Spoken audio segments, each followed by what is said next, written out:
Thank you very much to everyone joining us online this evening. This is November's talk from the AES UK section, but also the Cambridge section. So we would usually have this as a hybrid event, but unfortunately, we've had to move this to online only. But no worries, we're gonna batter ahead as per, regardless. So I am delighted tonight to have Ethan Stanhope here for a talk on whether or not we need crosstalk cancellation in automotive when rendering binaural. So just a bit of background to our presenter this evening. Ethan is a systems engineer at Bowers and Wilkins.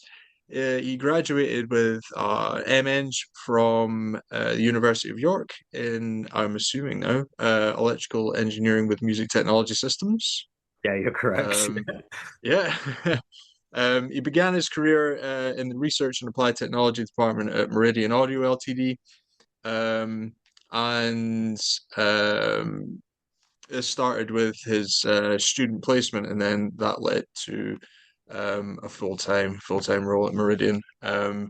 And during his time, both there and beyond, he has co-authored several patents and papers on binaural rendering and also haptics reproduction. So, without further ado, and no more from me, I am delighted to pass on the virtual stage to Ethan. Ethan, pleasure to have you. Thank you very much. Thanks, Speak Steve. again soon. Excellent. So, yeah, Steve and I have been long-time co-authors, and actually, some of the work that I'm going to be presenting tonight is co-authored by Steve.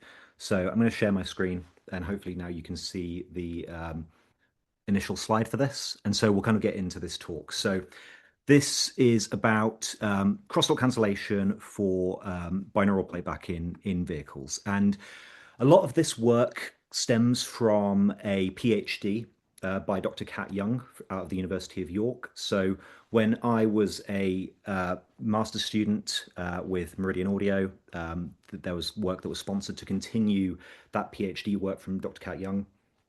And Kat's PhD was about trying to find locations in space via simulation of a key-mile mannequin to see if there were any pairs of locations where we could place loudspeakers that would radiate and there would be enough natural channel separation between the two ears to be able to perceive binaural signals according to some metrics by Parodi and Ruback from a paper in 2011, that we wouldn't need to deploy crosstalk cancellation processing. So I'll get into it.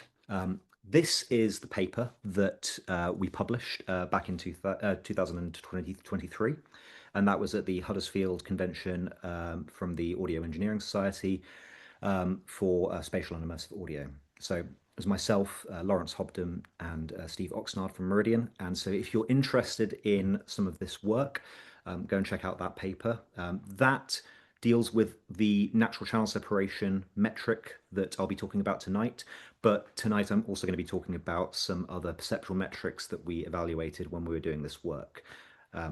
So we'll talk a little bit about the motivation behind this project. So as I said, it was PhD research about binaural rendering. And binaural was a big thing for us when we were doing this research. Binaurals exploded massively as a format for various industries in terms of audio books, virtual reality, gaming, and we're seeing it want to be deployed in automotive, specifically from automotive clients that I've talked to in the past. There is the want to bring the loudspeakers from outside around the cabin in terms of door cards to reduce kind of trim rattle and have them localized in a seat. And this also was supported by the want for autonomous vehicles and preparation for autonomous vehicles in the future, where there would be so many more positions that a seat could be orientated in a vehicle cabin. So if you could know where the speakers were in relation to that seat, then you would be able to deploy some special binaural trickery. So that was a lot of the motivation behind why we'd want to evaluate rendering binaural audio reproduction in cars. Now, When we are playing back binaural over loudspeakers as opposed to headrests, we need to deploy crosstalk cancellation processing in most cases, and that's because when we have headphones, I think I said headrests instead of headphones, but when we have headphones, we're coupled to the ear and there's very little crosstalk, there's very little bleed from the signal that's being received at the ipsilateral ear to the contralateral ear. So rendering binaural over headphones makes a lot of sense. It's easy to do without crosstalk cancellation being required. But when we're rendering over a pair of loudspeakers, there's the acoustic path that the signal that should be perceived at the ipsilateral ear is taking and being observed at the contralateral ear, so the opposite ear. And that effect can degrade the spatial quality of a binaural signal that we're trying to render. So that requires DSP, and in automotive, typically, we have strict DSP limitations. We don't want to do any avoidance of DSP processing that we can take, and anything that we can subvert means that we've got more DSP for other features in the car. So therefore, can we create a system where we could render binaural audio without having to deploy this processing? So to summarize the kind of aims for this, if we took a representative automotive use case, we wanted to take a head restraint and mount a pair of loudspeakers within it. Now, head restraints can take many different forms. There's a load of different methods that people have tried for rendering binaural, including having head restraints that wrap around the head. But we wanted to create something that was kind of ergonomic for this and show that it was a representative use case, because otherwise it's a very specific and niche use case. So therefore, we thought what we'd do is we would just generate a 3D printed headrest with a 20 centimeter spacing between two drive units, and that's what we evaluated for this. So we're rendering over near field speakers, and the idea is that if we're rendering audio over near field speakers, hopefully there's enough head occlusion that will cause natural channel separation that will allow us to have less bleed, less signal observed at the contralateral ear compared to the ipsilateral ear, and thus we don't need to deploy crosstalk cancellation processing. So just to read out the hypothesis under test that we're talking about here, it's possible to achieve the required natural channel separation for binaural reproduction using a loudspeaker pair that is designed into a ergonomically designed automotive headrest. So that's our hypothesis. That's what we're doing in terms of real life measurements in this, as opposed to the PhD that this is based off of, which is simulation. We're looking at real world measurements in both an anechoic chamber and in a vehicle cabin. So laying out the objectives for the project, we wanted to construct a system, and this system is the chair rig that we're talking about. So a system that would facilitate us to measure head-related impulse responses and then reproduce binaural signals over that system. So what this system consisted of was a 3D printed automotive headrest put into a seat, which we had both in an anechoic environment and in a vehicle cabin. So the first step of this was to obtain head-related impulse responses of that system in both of those environments. And from those measurements, we could evaluate the natural channel separation. Then what we would also do was design a set of inverse filters with some different parameters for how they would be equalized. And those were designed to counteract the acoustic path between the loudspeaker and the ear, so that we could render and place new binaural cues on top of those. So these are static FIR filters that we would be designing here. And then once we've designed those filters, then filter a binaural signal, and we've rendered a number of different binaural signals, and I'll talk about how we derive that test data. We would filter it with the signal that would be designed to reduce the, compensate for the acoustic pathway. and then measure that. And then what we would do is compare the interaural cues that we were measuring from the rendered binaural signal to the original binaural signal. So if we had a binaural signal that was coming from the left and we had a much larger signal coming from the left ear than the right ear, we could compare that in terms of perceptual thresholds to what we were measuring from a Keymar mannequin in this rig. So I'll talk a little bit about binaural audio and those interaural cues. So binaural audio, as most people know, is designed to reproduce three-dimensional sound. And the two main cues that I want to talk about for this are interaural time difference and interaural level difference, so ITD and ILD. Additionally, there's spectral information that allows us to determine things like height and things like front-back localization. That's done through pinna filtering. But the main cues that we're analyzing here in terms of our perceptual model is the interaural time difference and interaural level difference. So there's two diagrams here. The top diagram is showing how the time of flight between the signal that's observed at the ipsilateral ear, the first ear, and the contralateral ear allows our brain to determine the location of the direction of the sound. And then the second diagram at the bottom is showing head shadowing, so showing how a source coming from the ipsilateral ear is observed first, and then our head occludes some of the signal and we get decibel reduction at the other ear. And so these two cues allow our brain to interpret spatial information. And when we're rendering binaural audio, we're trying to recreate these cues to impart on the listener a sense of location of audio source. So binaural audio requires particularly accurate delivery of these signals to the corresponding ears, and thus the crosstalk that we experience when we are rendering this over an actual loudspeaker pair in space will degrade this information. So can we get away without crosstalk? So crosstalk cancellation is a DSP routine that is deployed to ideally eliminate the signal that we're receiving at the contralateral ear compared to the ipsilateral ear. So a quick look here is that if we look at the acoustic pathways, so ALL is the signal from the left speaker that's observed at the left ear. ALR is the signal that we're wanting to reduce, and ARL.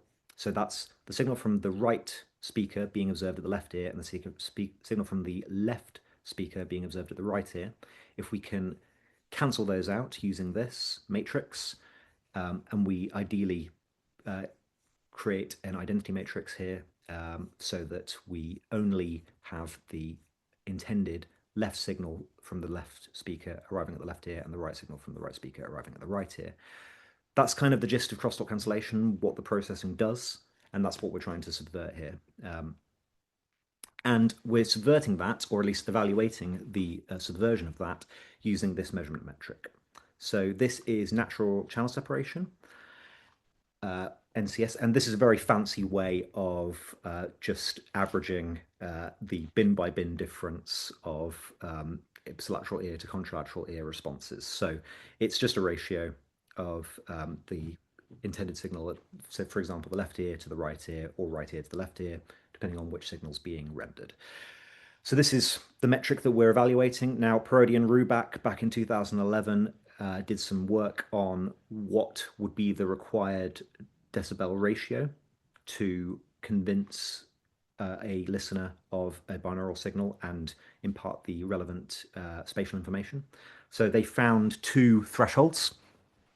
The lower threshold is 15 decibels, so the signal at the ipsilateral ear needs to be 15 decibels higher than the signal at the contralateral ear from a loudspeaker. And this would cover what they call most band limited binaural signals. So think speech, podcast, some sine tones, beeps, noises like that.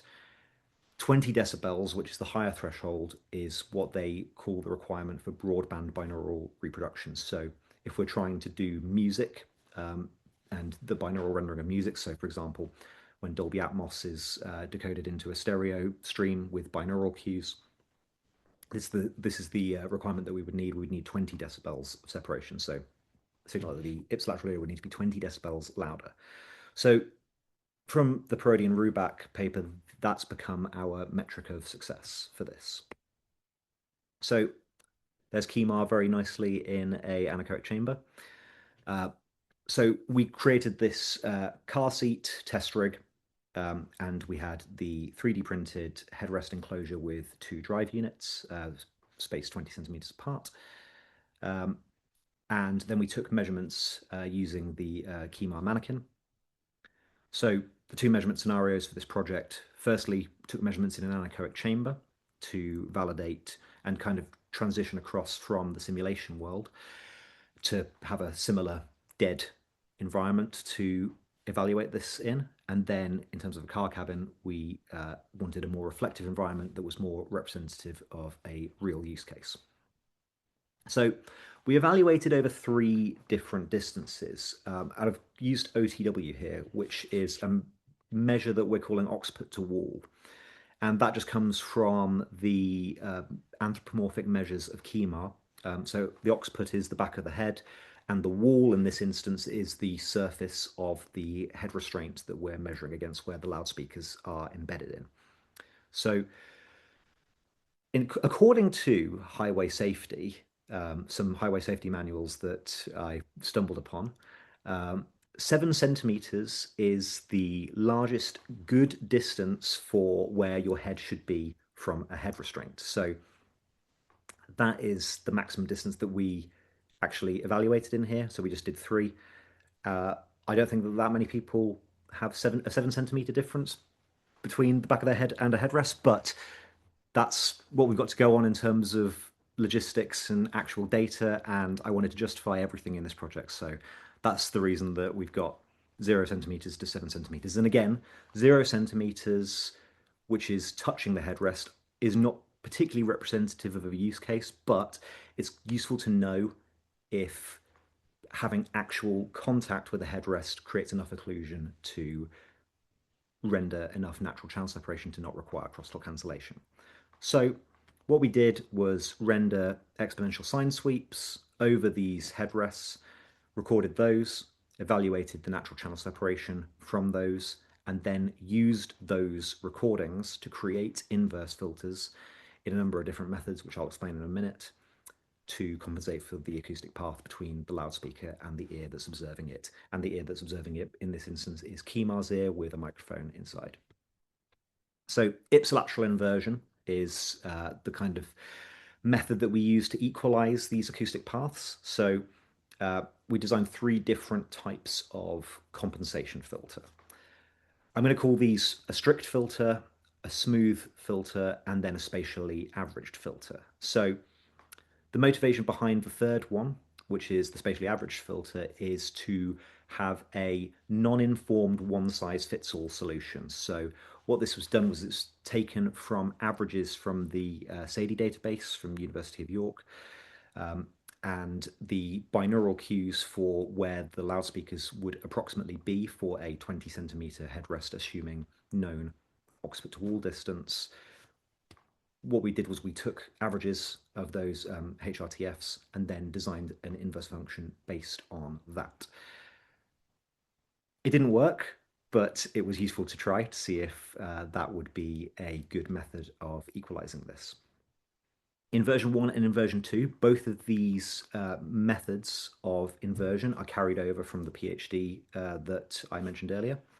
So what we did was we took the actual measurements of the impulse responses observed from KEMA and did minimum phase inversion. The strict inversion was done with a high in-band regularization over the frequency range of 50 hertz to 16 kilohertz. And then the second inversion applied some octave smoothing to make the inversion a little bit more lenient. And so the hope is that it doesn't need to be a super strict inversion. And what we found is that maybe somewhere between the 2 would be a good approach. So another little bit of test stimuli. So this goes on further from what is published in that Huddersfield paper. But what we did was we took sine sweeps and we convolved them with some HRIRs of the KEMAR mannequin that are taken from the SADI database. So this is showing the locations in space that the HRIR pairs correspond to.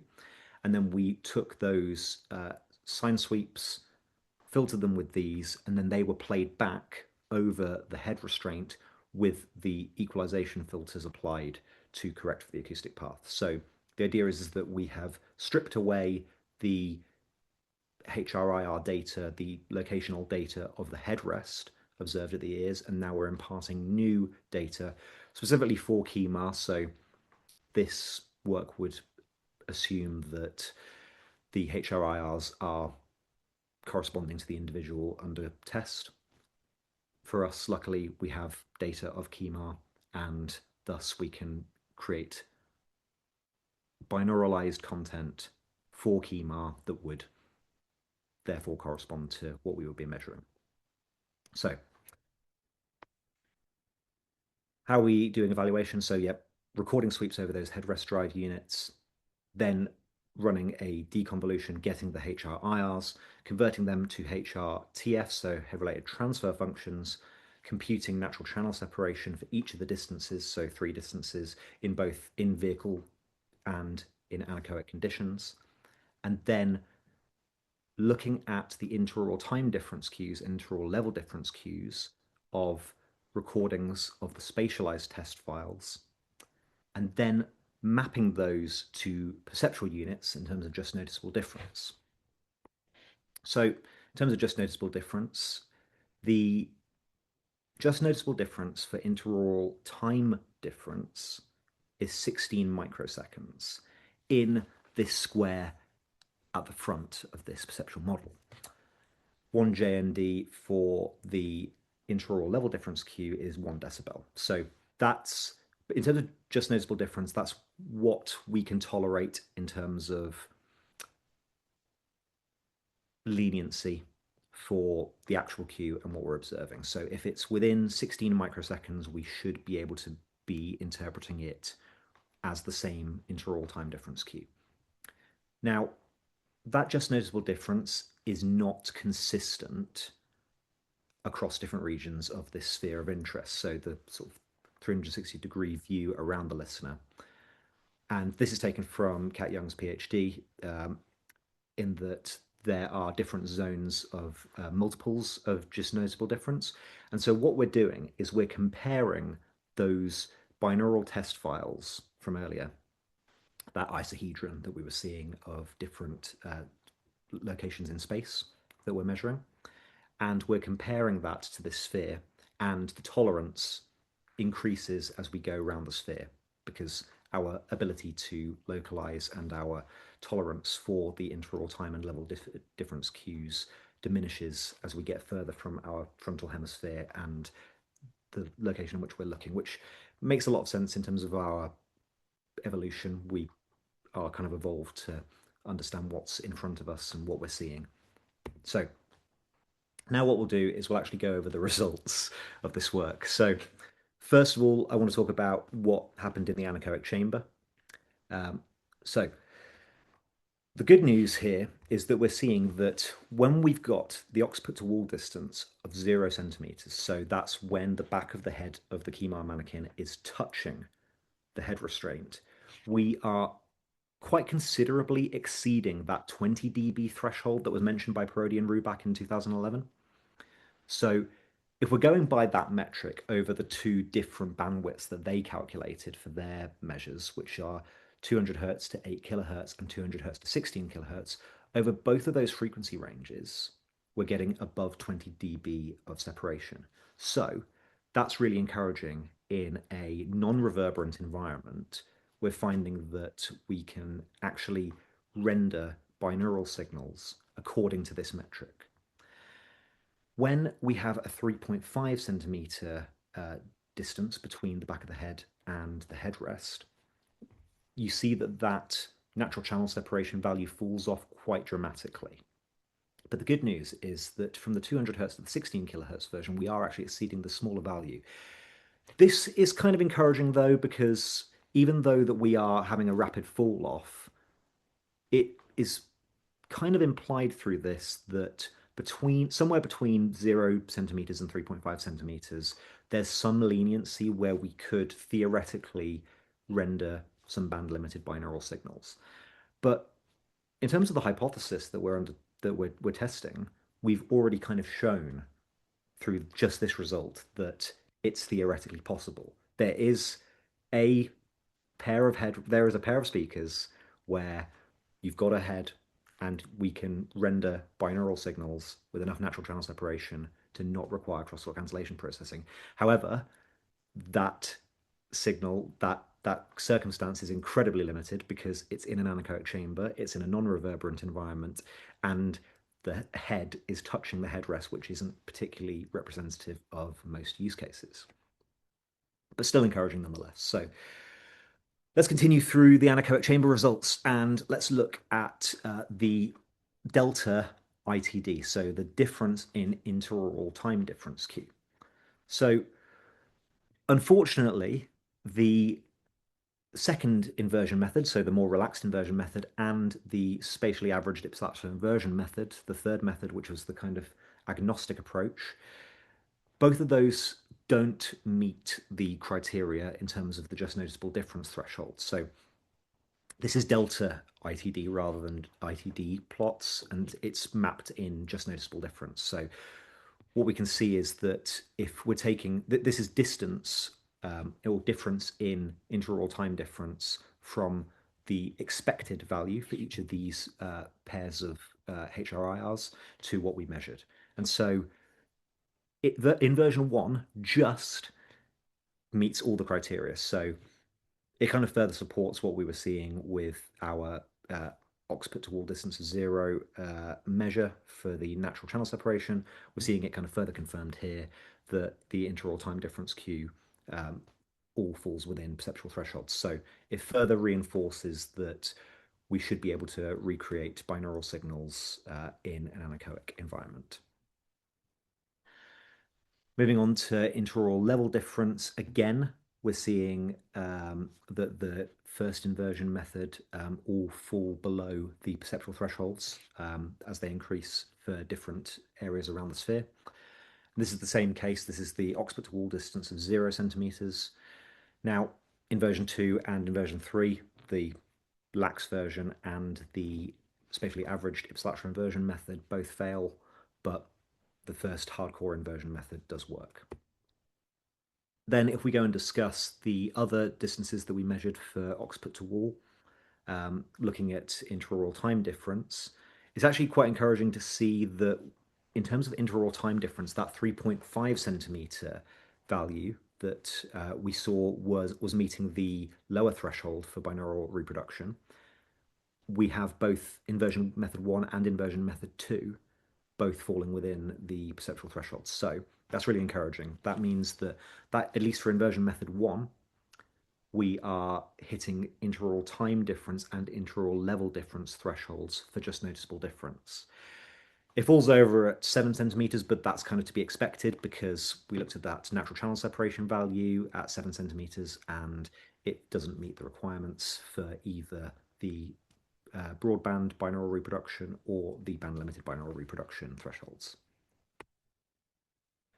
So then if we look at the interaural level difference Qs for the anechoic chamber results, again, these do not consistently meet the thresholds that we've determined from the perceptual model.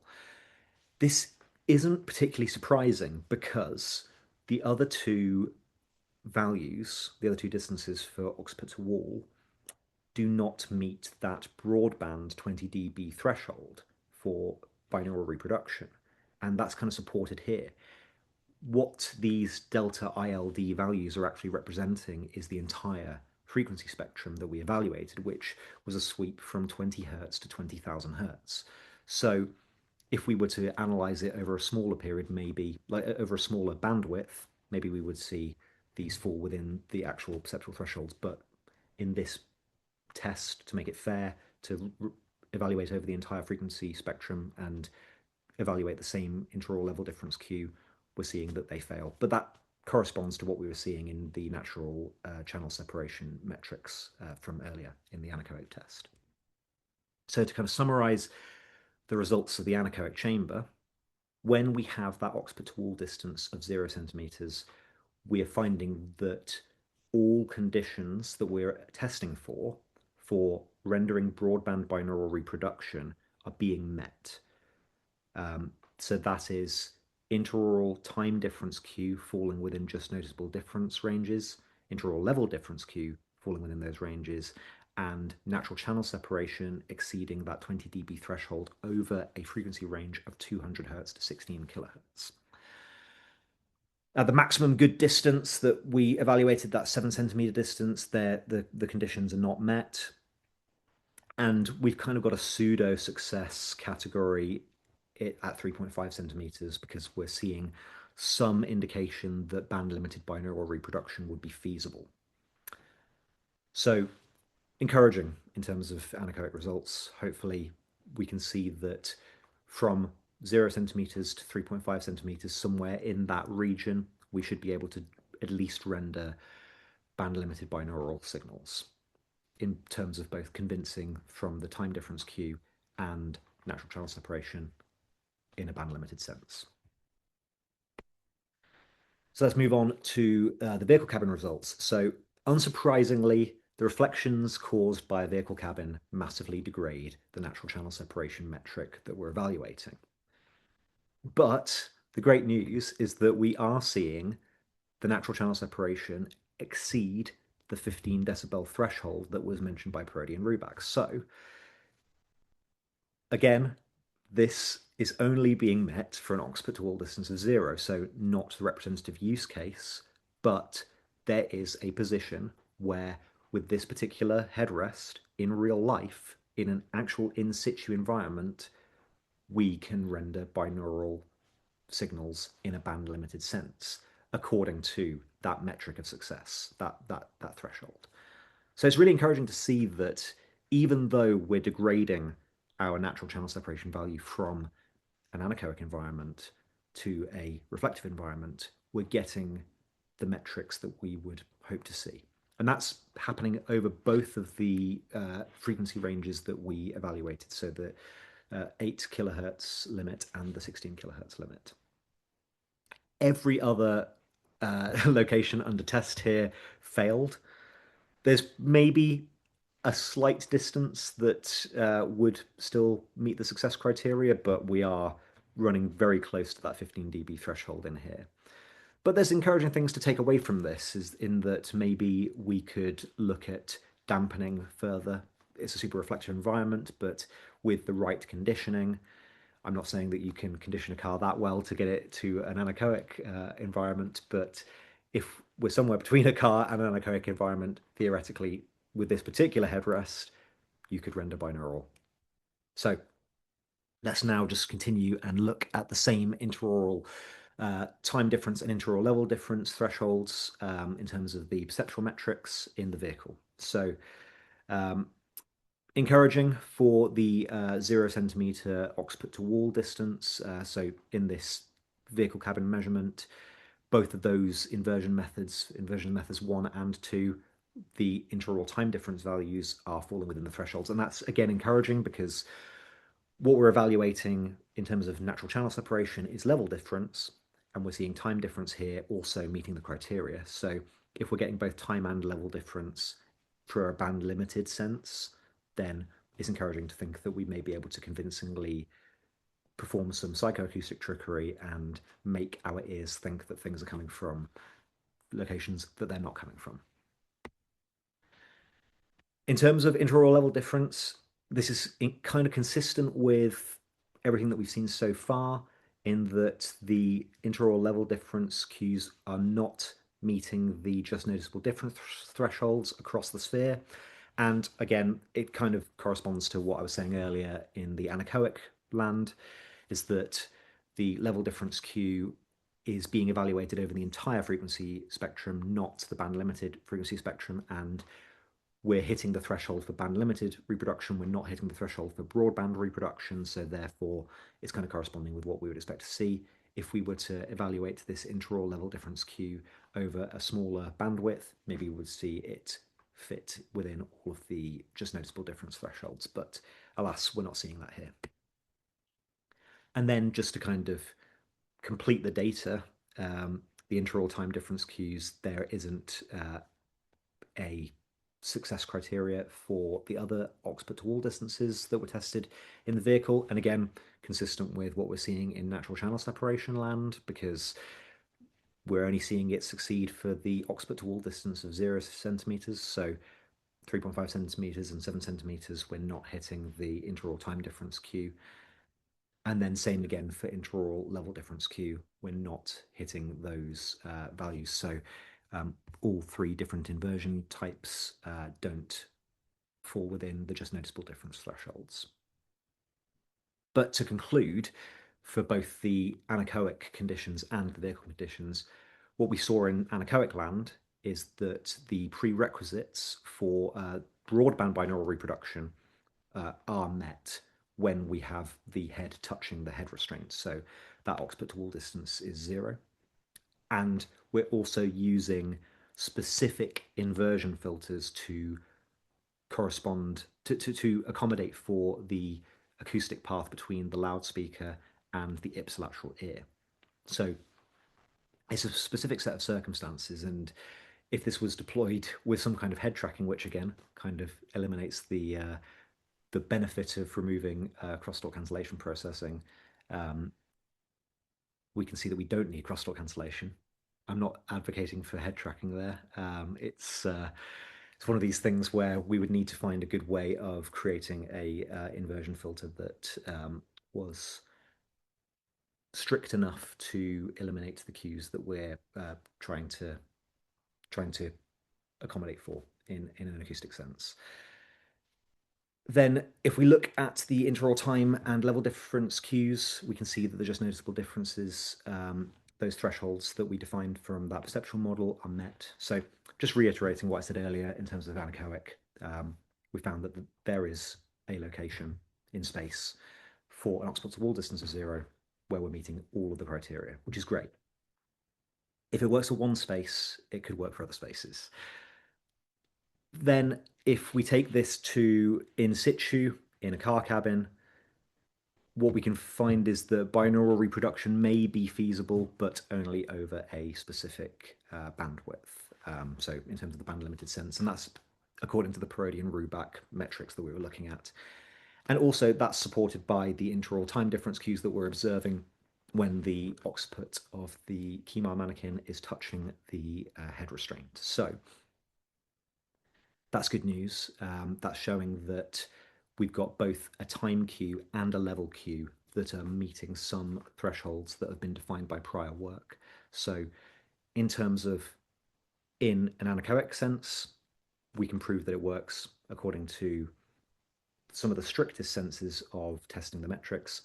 In a in-vehicle cabin, we can show that there are some thresholds for success that are met for this criteria. So in conclusion to that, it's good news in that we can theoretically deploy binaural signals and render them according to all the metrics that we've evaluated without needing to deploy crosstalk cancellation processing.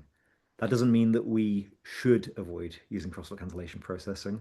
And I think for the representative use case, we probably do need crosstalk cancellation processing. But in the strictest sense of the question, do we need it? Do we really need it? The answer is no.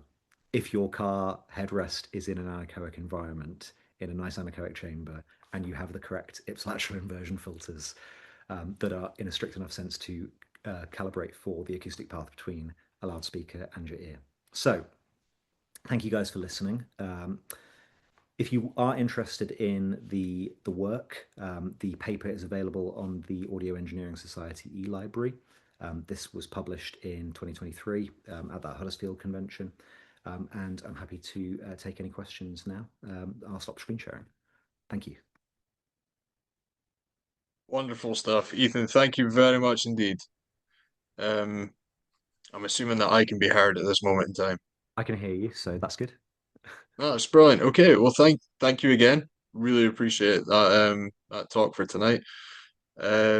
So the questions questions can be put to the question and answer by anyone who should choose to. Otherwise, if you can't find that, you can pop them in the chat. But please do, by all means, ask a question. Um, and I'll kick off. Actually, I had a few, and now I can't remember them. Um, well, I guess how rigorous, how tight do we think that the J&D thresholds are in terms of what we'll actually perceive? Like, how do you reckon they're overly stringent, or do you reckon they could be relaxed a bit? I mean, so I think that just noticeable difference value for that 1 dB value, I think actually is specifically for a frequency of 1,000 hertz, right? So I think that Mm, there's probably leniences in the just noticeable difference for various different frequencies. So across the frequency spectrum, I think that what we can perceive for just noticeable difference will vary. This is kind of a line in the sand that was taken, and it's kind of a nice clean number of 1 dB there, for that.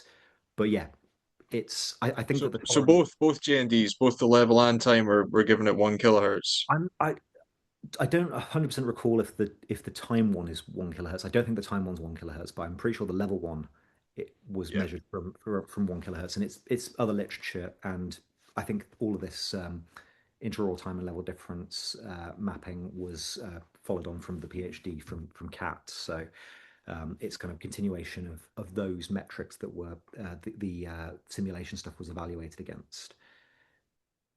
But yeah, I think I would agree that we could probably be more lenient in that just noticeable difference. I mean, it's encouraging, right? That with a perceptual model that we've taken there with various just noticeable differences across different azimuthal and elevation um, locations, we're still seeing that we're meeting that criteria. So, we've drawn a line in the sand, Hmm. multiples of J and D, and there's no that perceptual model is a staggered approach, right? It's a simple model to Yeah. to define a threshold. So it was a yes no question rather than a continuation of.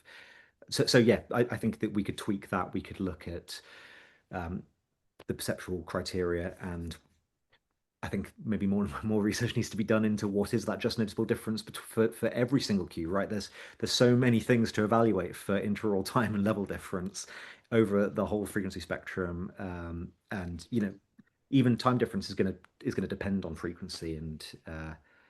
and location. So Okay. We've got maybe a point to clarify that's come up in the chat, um, in that um, the the actual experimental setup didn't involve crosstalk cancellation. no, no, we weren't doing any crosstalk cancellation. What we were doing was ipsilateral inversion. So what that is that's basically creating an inverse FIR based on the measurement of the HRIR, so the head related impulse response that we're measuring at the ipsilateral ear. So when we record the left speaker, what we're observing at the left ear, the HRIR, and I'm kind of using HRIR in a broad sense because really I'm actually just talking about an impulse response captured from a single microphone with an artificial pinner on it, and we're calibrating for that. So that's what we're doing. We're basically creating an inverse filter to accommodate for that acoustic path between the loudspeaker and the near side ear. We're not actually doing any crosstalk cancellation. We're not accommodating for the acoustic path between the left speaker and the right ear, or the right speaker and the left ear. We're only compensating for the near side ear. Cool. Thank you. Thank you for clarifying. All right, a question in from Chris. So thanks for the talk. A bit of a psychoacoustic one from me. In practice, would the perceptual effectiveness of the binaural reproductions vary based on the source content? at all when thinking about speech, transient versus steady state signals, etc. Absolutely, it does. And I think we did actually do some research on this because the original set of binaural, but like the spatialized files, those 18 locations around that isohedron and at kind of extreme points as well. The original set that was done by Cat in the PhD were were done using pink noise, and what we did was we used exponential sine sweeps, and that's because that when we were looking at the delta between interaural time difference and interaural level difference between the measured and observed, we were actually finding that pink noise was giving more of an impact than taking a sweep and deconvolving it. So if we basically what we were doing is we were looking at the interaural time difference and interaural level difference of HRIR pairs from that SADI database. And it's kind of not surprising, right? If you look at that ITD ILD metric for a pair of, they're not Dirac deltas or Kronecker deltas, but we're looking at quite sharp transient things, right? If we're then taking a continuous signal of pink noise and convolving that, the ITDQ, the ILDQ can get a little bit more confused. So we compared taking pink noise and taking exponential sine sweeps to the originals. And obviously, with the exponential sine sweeps, we were deconvolving them. So we were kind of comparing more of a like for like, and we were getting much closer ILD and ITD values to the originals than with pink noise. So program material does degrade this, right? And so Mm, therefore, I think that yeah, there's a psychoacoustic impact on what signals you render, right? Whether it's a steady state signal, whether it's a transient signal. okay. Yeah. Oh, thank you very much. All right, we have I just noticed that one question came in on the chat first, so I'm going to try and do this in order. But the yeah, did you listen to the setup? And if so, are there any impressions, any lasting impressions? Because it was a wee while ago now. Any lasting impressions that you'd like to share?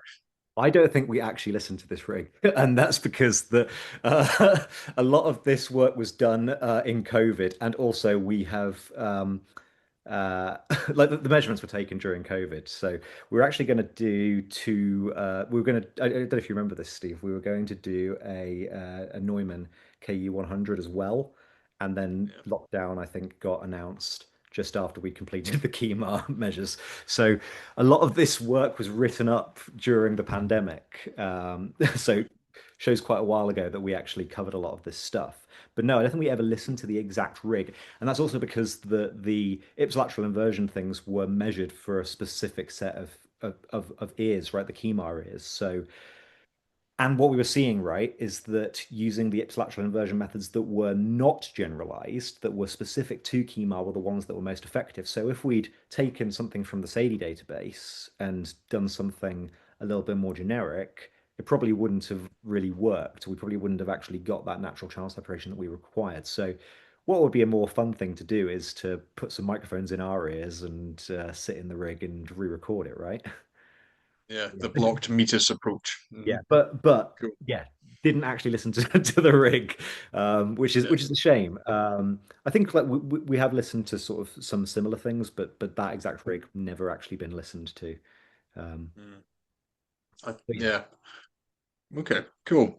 Um, did you investigate the effect of different materials in the headrest?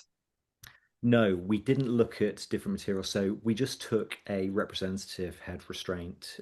So we measured those drive units. They were full range drive units. They had pretty good frequency response above 200 hertz, which was the frequency range of interest.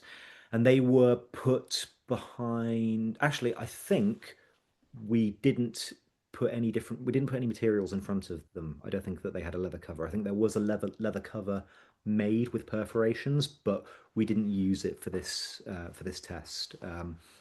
But yeah, I suppose that would be an interesting thing to see if any kind of well, there's so many things to investigate with different materials in front of this, how that kind of different.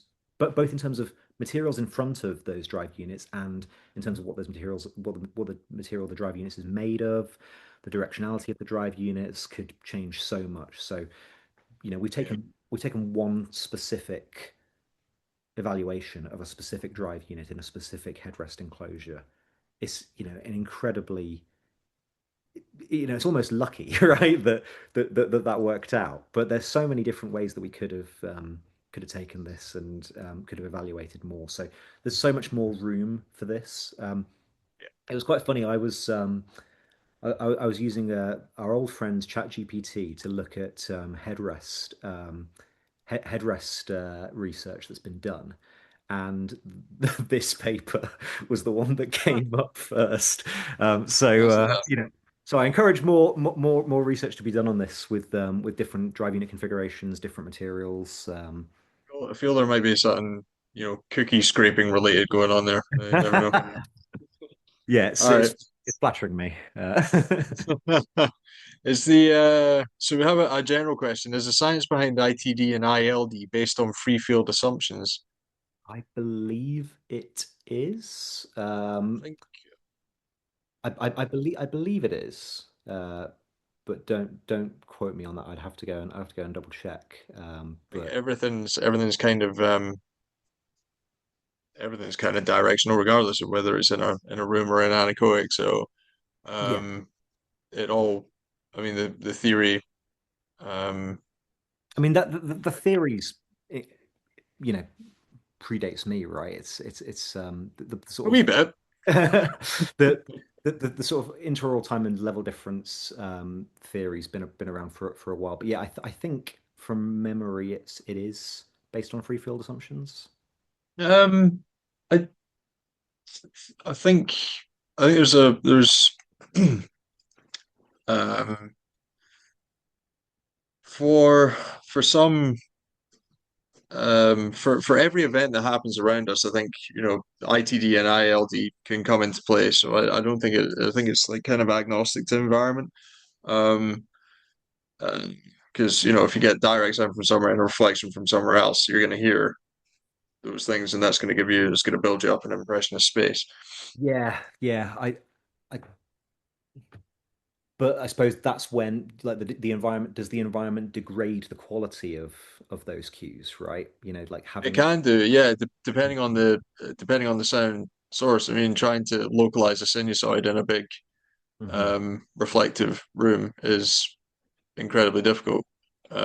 So yeah, So yeah, um, I'm not sure. It's a great question, but yeah, I'm not actually sure on the answer. I mean, yeah, the environment plays a part in those ITD and ILD cues, but yeah, do we assume that the correct thing is to not have any reflection, right?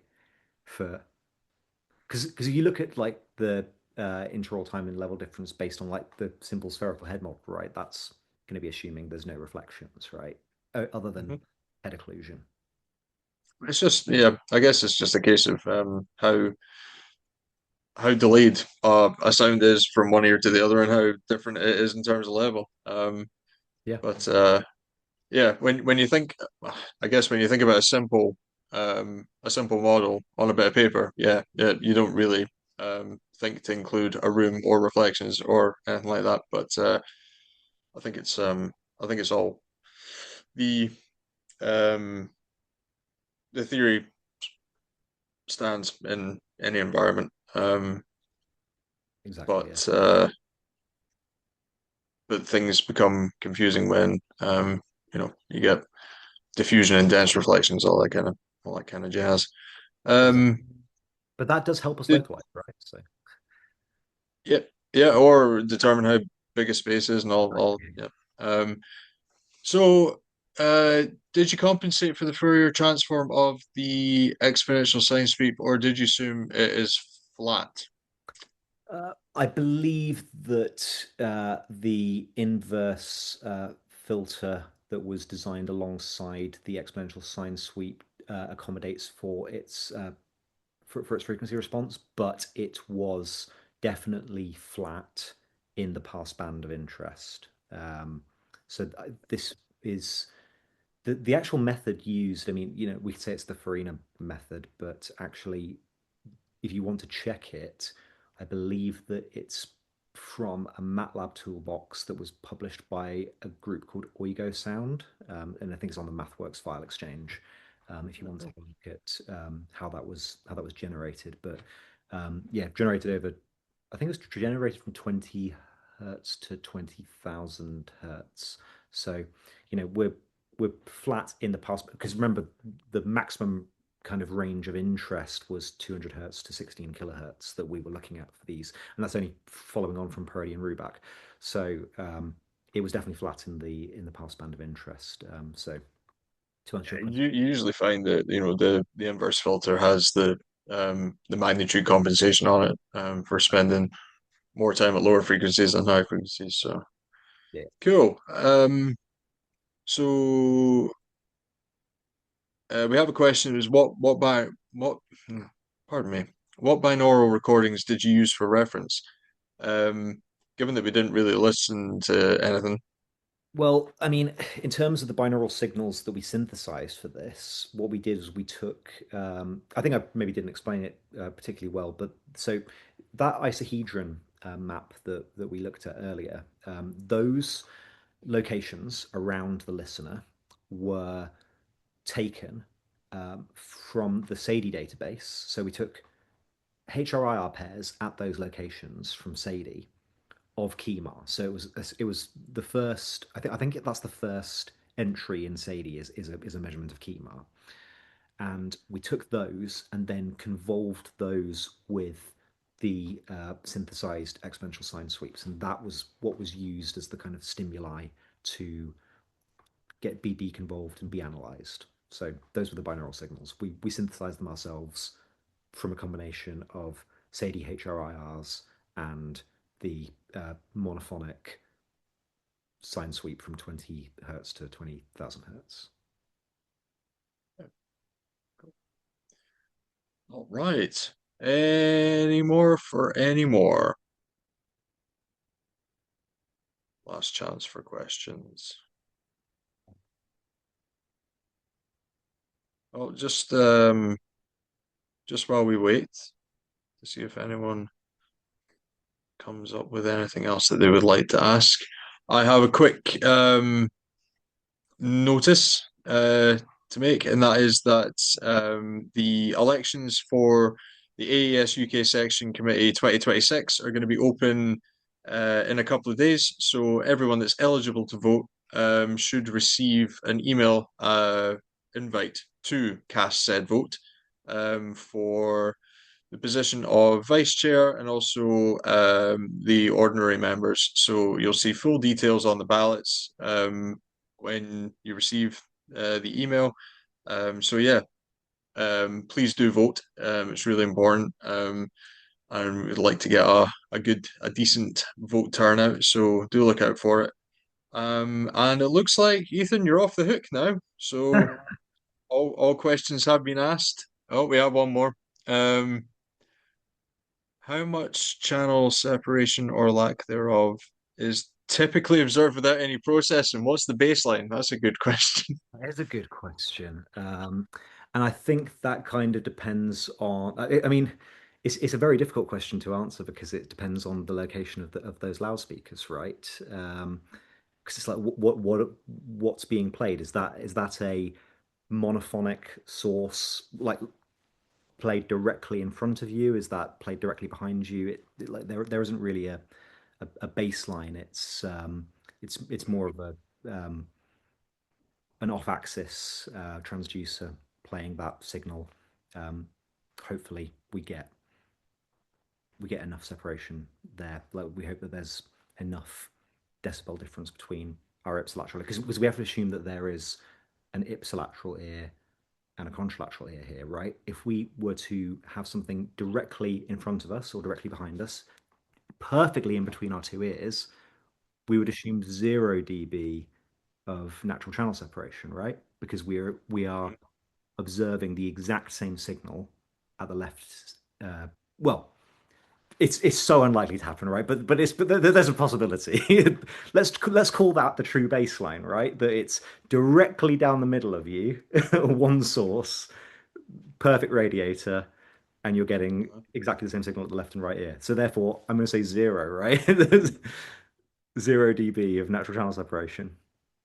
yeah, That's fair the worst point. case scenario, right? Yeah. Hmm. Okay. Yeah. Difficult to um difficult to quantify them, really. Yeah, yeah. I Yeah. mean, yeah, in practice, yeah, it couldn't get much worse than 0 dB of natural channel separation, right? Hmm. Pro- Okay. Perfect, perfect, perfect. All right then. Um, I think that's probably a good place to wrap it up. So, Ethan, thank you very much again for your presentation this evening. Yeah, Really, thank you really so do much. appreciate it. And thank you to everyone for coming along this evening. It's a pleasure to host, and we'll look forward to seeing all of you next month when we are going to be at Imperial College London, all going well. So, hope everyone stays well. Great to see you all. Ethan, thank you again. Remember to vote, and we'll see you next time. Thanks again. Thanks, everyone. All right, cheers.